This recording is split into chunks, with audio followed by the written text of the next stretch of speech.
আমি এখানে ছোট কাচকি মাছ রান্না করতেছি। ছোট কাচকি মাছের সাথে আমি বেগুন, আমার বাগানের গাছ থেকে তুলে আনছি বেগুন, পুঁই শাক, তারপর হচ্ছে আলু, পেঁয়াজ, মরিচ সব কিছু দিয়ে আমি আজকে মাখিয়ে কাচকি মাছটা চচ্চড়ি বানাবো।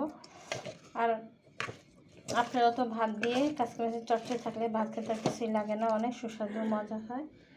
মাখানো হয়ে গেছে, এখন আমি পানি দিয়ে দিচ্ছি।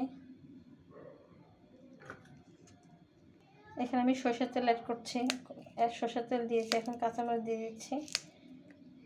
দিয়ে দিচ্ছি পরিমাণ মতো পানি। এখন চুলার মধ্যে বসিয়ে দিব, চুলার মধ্যে বসিয়ে দিলাম।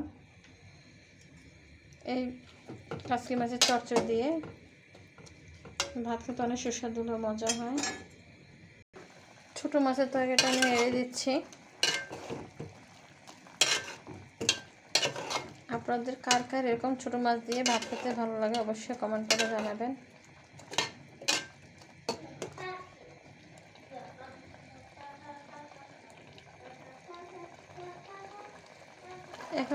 এখন আমি ছোটো মাছ চচ্চড়িতে দিয়ে দিচ্ছি ধনিয়া পাতা কুচি, আর এখন আবার আমি নেড়ে দিচ্ছি।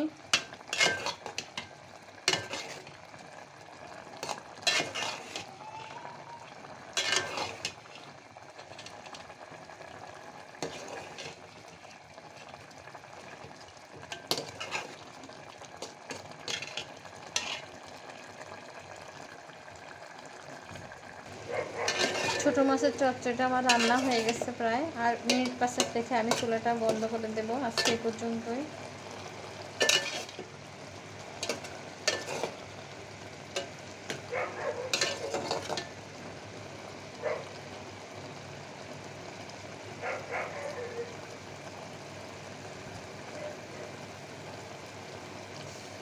সবাই ভালো থাকবেন, আর আমার রেসিপিগুলো কেমন আছে অবশ্যই কমেন্ট করে জানাবেন।